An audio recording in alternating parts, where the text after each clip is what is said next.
to the Insurance Leadership Podcast, the show where we explore real-world strategies and insights from top industry leaders so you can strengthen your leadership and elevate your organization. You might remember Sam Dogen from Season 3, Episode 27. If you haven't heard that one, I encourage you to go back and listen to his story. After a successful career in Goldman Sachs, Sam retired at just 34 years old and went on to launch Financial Samurai in 2009.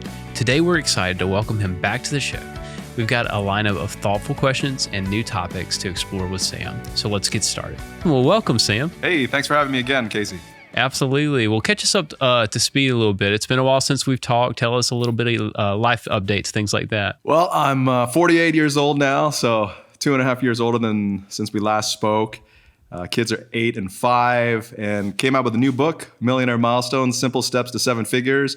And I hope everybody watching and listening has at least skimmed through it or read it. Awesome. Another great resource that you're putting out there for us. Thank you for that, Sam. And you've written and achieved financial independence really early in life, 34, as if you listen to Sam's last podcast or done a little research. What would you say, Sam, are some of the mindsets or daily habits that helped you stay on track toward that milestone you were trying to reach, that goal you were trying to reach? And how can sales professionals apply those? Well, I think it's very important to forecast your misery.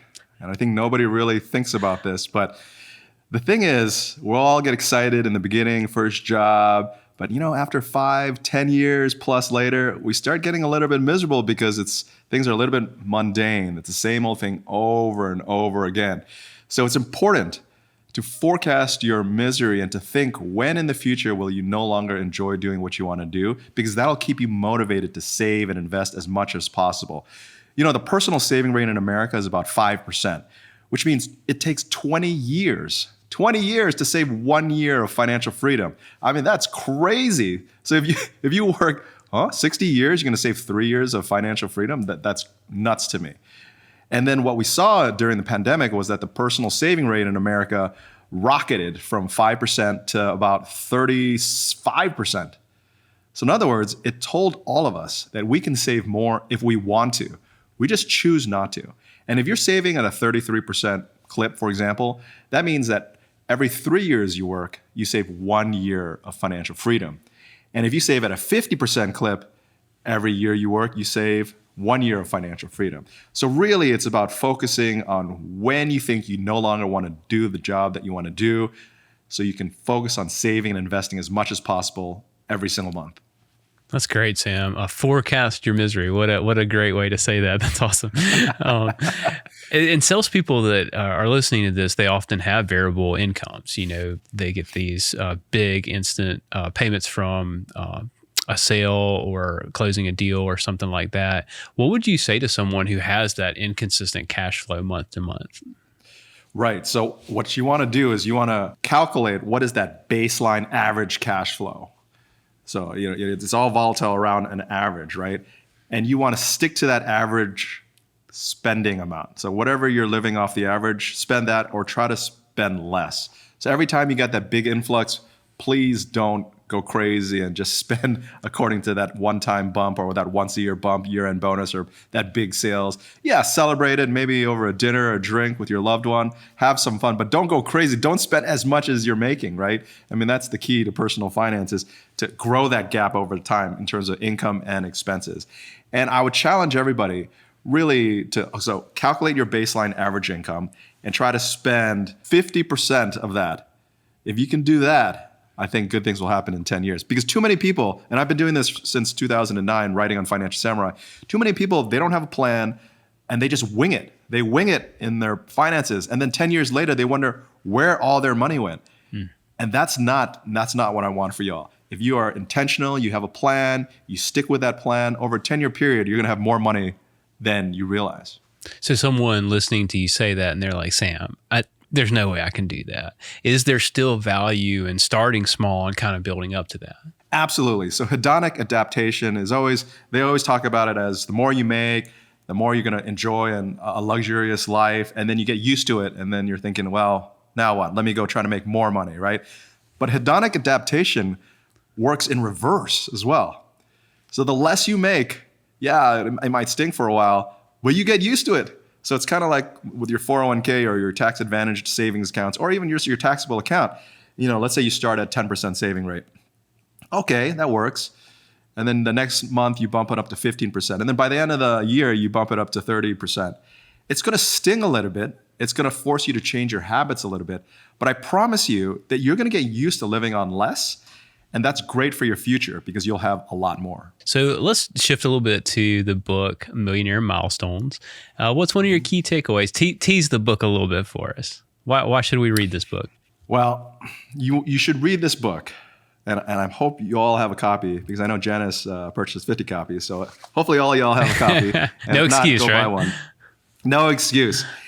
The reason why you should read this book is because nobody cares about your life as much as you, and nobody cares as much about your money and your future as you. So you are the only one that has control over your future, and you have to take action because I promise you, at some point, you're going to be a little bit tired of what you're doing, and you want to have options.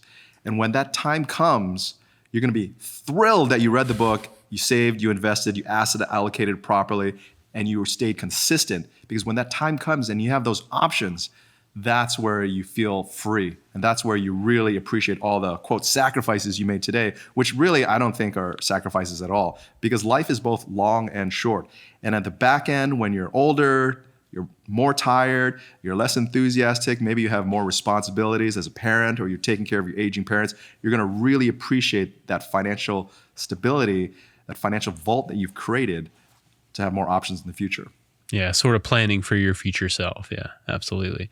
You have to do it. You have to do it. Yeah. So someone who is in a high performance career and they're bouncing like the pressures of monthly quotas with also like the long term wealth building that they're wanting to do and their personal goals. Can you kind of speak to that a little bit? How do those tie together, or do they tie together, or can we tie those together?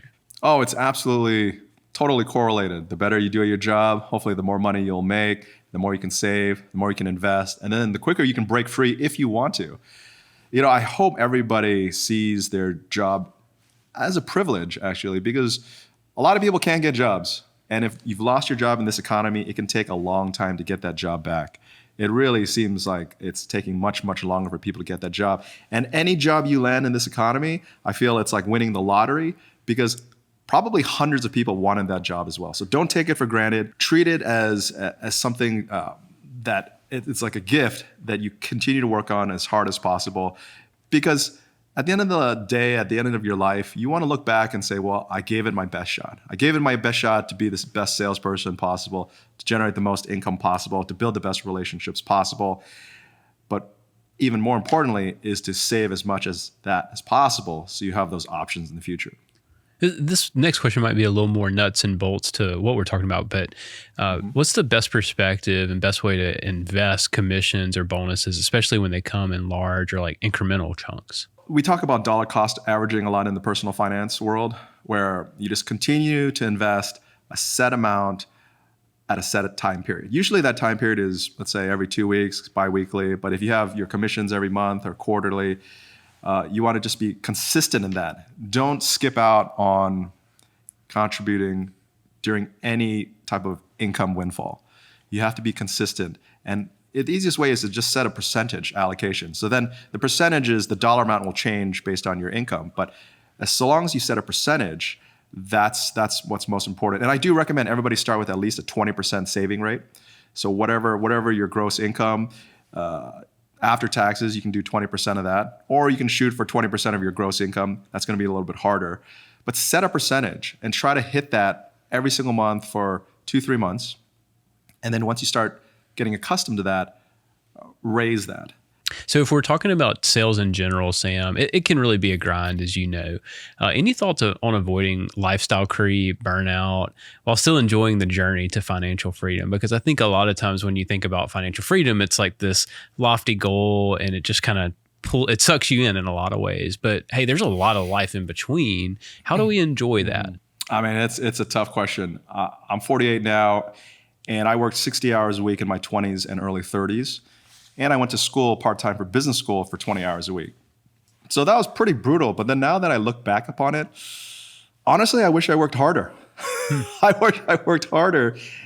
And obviously you don't want to work so hard that you just quit life and quit your job and just go on a walkabout in Bali, Indonesia for 6 months. I mean, that sounds Hey, that fun. sounds pretty good. Yeah. That sounds pretty good, but then you're gonna get off that track, and then you're not gonna have that financial stability you need in the future. I think you always have to take a moment to be appreciative of the job that you have. You have to take a moment to celebrate your wins. I didn't celebrate my wins enough when I was growing up, whether it was a client win, a sales win, a bonus, a promotion.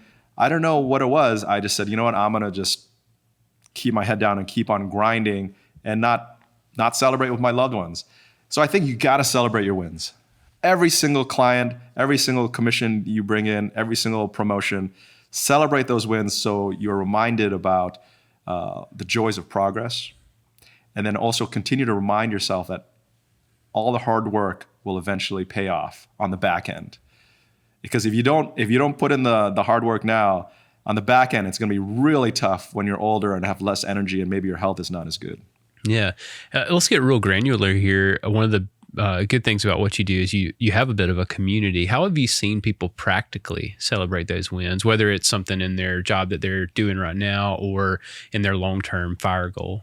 I think a lot of people in the FIRE community, they look for people similar to themselves. They go to conferences, they go to these gatherings around the country. It's actually pretty fun. There's this conference called FinCon, and they just hang out for like 3 to 4 days and share that bond. If you look at the Harvard longitudinal study about people in the past and what makes them happiest, it's the community. It's always the community. It's your friends and the community. So work to develop those relationships with your clients, with your colleagues, and people outside of work. And it's interesting. A lot of us in the FIRE community, we really focus so hard on making, saving, and investing as much money as possible that we can sometimes neglect our love lives, for example. And then, maybe we have all this money when we're 40 years old, but we have nobody to share it with. Right. And so it's really important, I think, to spend almost as much time on your relationships, your love life, as you do with your money. Yeah, because that financial independence isn't great if you're, by yourself and you're the only one enjoying it. Yeah. So let's move into, I guess, a little more current affairs. So it's mid-2025 when we're recording this. This will release later in 2025. But I feel like we can still talk about sort of the state of where things are right now. So given inflation, interest rates, market volatility, what financial advice, pivots, strategies would you recommend to people listening or watching right now? As we perhaps saw around Liberation Day, April, the first half of April, the market was down 20%. And that was temporarily a bear market. So that really, I think, was a wake-up call to a lot of people, because in 2023 and 2024, we saw back-to-back 20+% gains in the S&P 500. And so that wake-up call in April 2025 should force you to look at your investments, your asset allocation. Ask yourself during that time, were you nervous, frustrated, scared, or were you indifferent and hopeful that, the markets are down, time to buy the dip? You have to be very honest with yourself. Have a good assessment of your asset allocation and how you felt. And if you felt scared, concerned, then you probably have too much risk, because 20% bear markets happen every 3 to 7 years. And the average drawdown for a bear market is about 35, 36%. And so if you're not comfortable with that, then you probably have to dial down risk. But if you are comfortable with that, then you can keep your asset allocation the same or take more risk with stocks, real estate, and so forth. So in terms of now, I do believe the second half of 2025 will be better than the first half. We've got more deregulation, maybe tax cuts, I don't know, maybe a ballooning deficit, unfortunately. But I think the trials and tribulations of trade wars will have largely ended by the second half of 2025. And you're seeing earnings estimates rebound and grow again. As a result, you're seeing upward momentum for the S&P 500. So the median target price for the S&P 500 now, by the end of 2025, is about 6,300 to 6,400. So if we're at 6,000, that's about 5%, right? 5-6%. Now, it's important at the same time to look at where the risk-free rate of return is. The risk-free rate of return is the 10-year bond yield. So you can buy a 10-year bond yield, treasury bond, and earn 4.5% risk-free a year for 10 years. So as an investor, you would not invest in any other asset class if you did not strongly believe that, let's say, stocks or real estate or crypto would outperform the risk-free rate. Otherwise, it just is illogical investing, poor investing. A couple good situations for investors and retirees and savers right now. On the one hand, we can earn a higher yield, 4.5%, risk-free, so that cash you earn in a money market or treasury bond is at about 4.5%. Pretty good, especially with inflation at about 3%. And then on the risk side, you have earnings for the S&P 500 getting upgraded. And usually that market tends to go up with earnings upgrades and increases. So personally, I'm building myself a 60-40 portfolio. That's equities, 60%, bonds, 40%. Because I want income, because I don't have a day job. I want to have some security. And during the April 2025 meltdown, I didn't feel too good. I was kind of moody. I was trying to keep my mood hidden from my wife, who is going to be negatively impacted, and my children as well. And I like that income.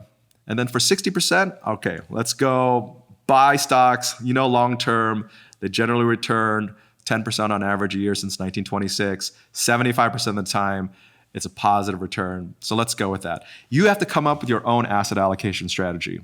The younger you are, you should probably be more invested in risk assets like stocks. The older you are, the more tired, the more you want to just kick back, more allocation to bonds. Very cool. So it sounds like it just continues to move as you get older. It is your risk tolerance is a moving target. Mm-hmm.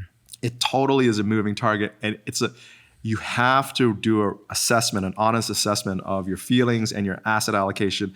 I would say every single month. At a worst case, every quarter.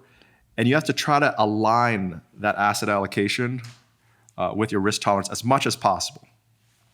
So I'd love to ask you a few rapid fire questions as we get sort of to our last section here, Sam. Sure. Now, other than your books, which are incredible, what are some other great reads for financial literacy? I love The Millionaire Next Door by Thomas J. Stanley. And his book was printed almost 30 years ago. And I like to see Millionaire Milestones as the modern day version of The Millionaire Next Door. And the book essentially explains to everybody that millionaires are not special people.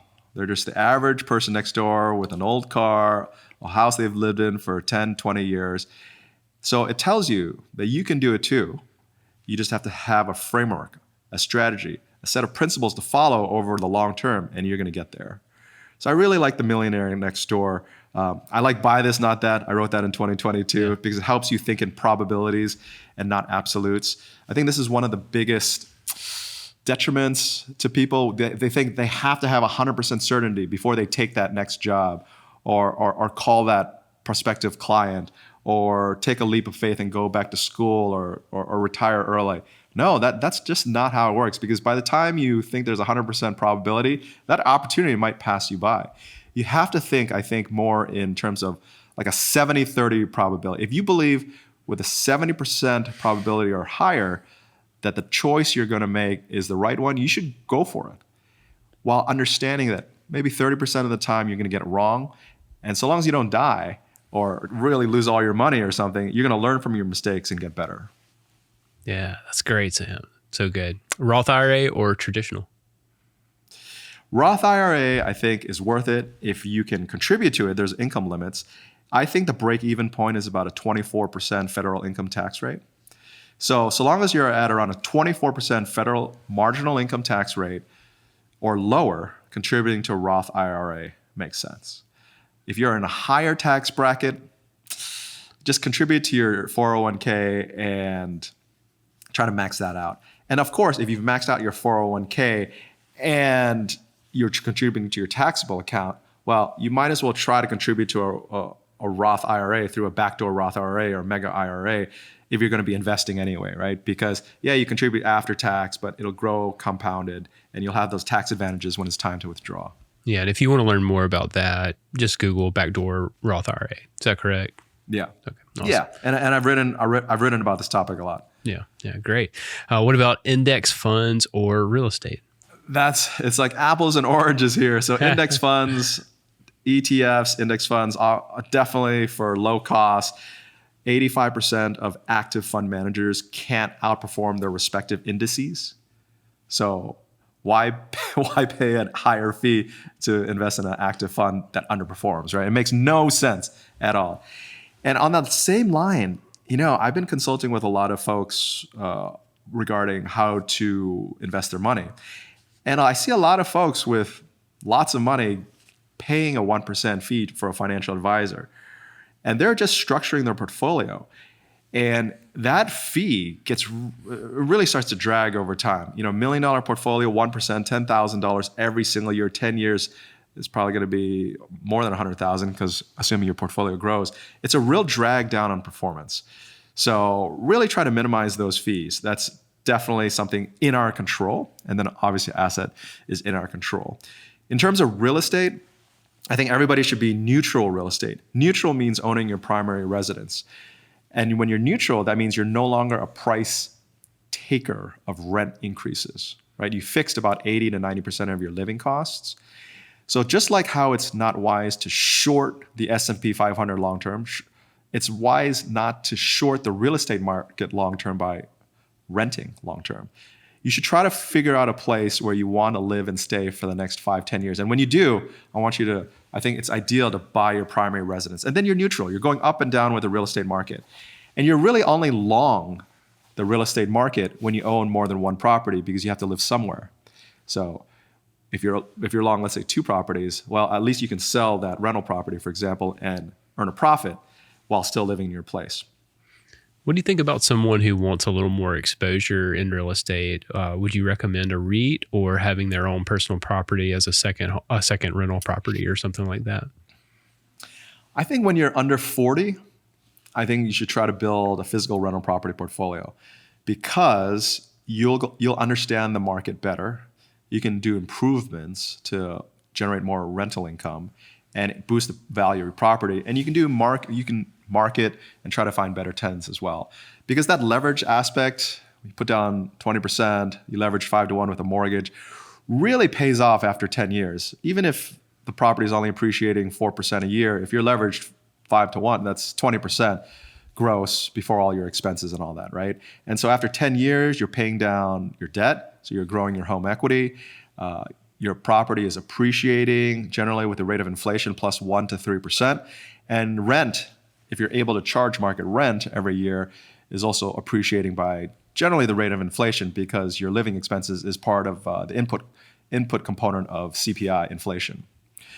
What I've discovered especially during the pandemic in 2020 was that REITs, generally you think about real estate as more stable assets that generate income, but REITs actually declined more than stocks during the pandemic, March 2020 specifically. And I was shocked by how poorly they performed compared to, let's say, physical real estate. That you don't see the daily ticker symbol and value of physical real estate. You just live and earn the rental income, or you just enjoy your life. And that's a much more appeasing way to invest if lack of stability is what you're looking for. Yeah, that's a great answer, Sam. What do you feel like is one of the biggest financial mistakes that you often see for folks early in their career? Oh, yeah.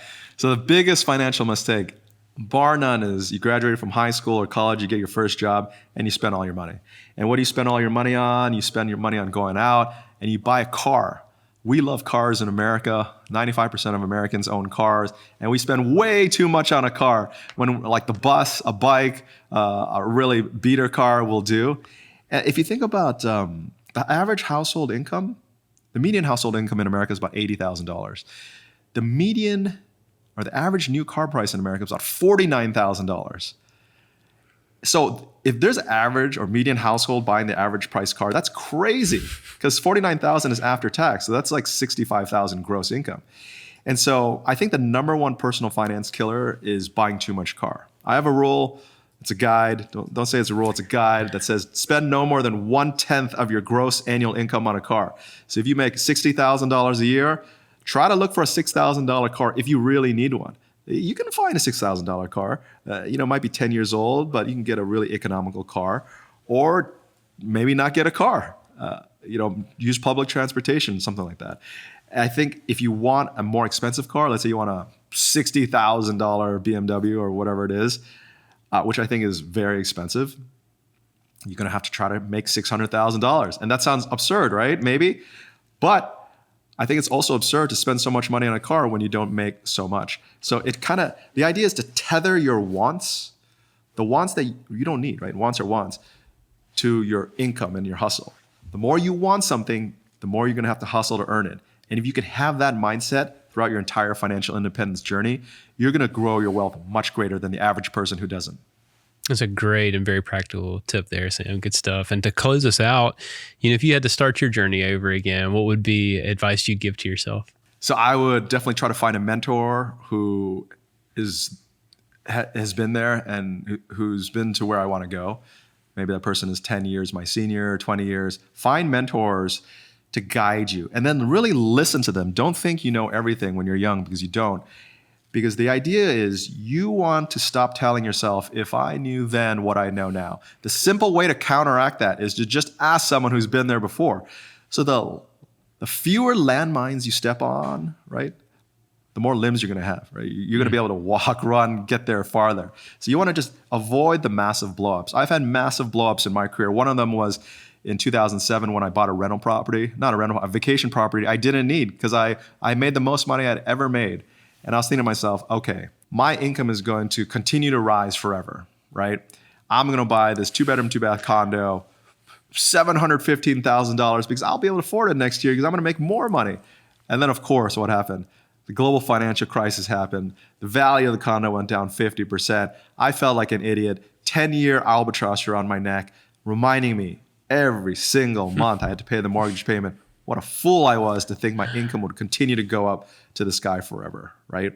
If only I had found a mentor in real estate who I could just say, hey, do you think this is a good idea? What do you think? And just shake some sense into me, I could have saved a lot of money and heartache, right? So really find that mentor. And then the other thing is, the fear in your head is way worse than reality. I would say 95% of the time. You just psych yourself out. You have to psych yourself up, psych yourself in, right? Not out. And I would have taken more risk job hopping, more risk taking investments, more risk. And because we know that mathematically, like 75% of the time, real estate, stocks, all these risk assets generally tend to go up and to the right. You're going to have bad times, but if you don't sell at the bottom, you'd probably be okay. Yeah, man, well, that's great advice, Sam. Thank you so much for sharing your wisdom today and spending time with us. We really, really appreciate it. No, thanks so much, guys. Thanks for having me on, and thanks for supporting Millionaire Milestones. Absolutely. We'll talk to you soon, Sam.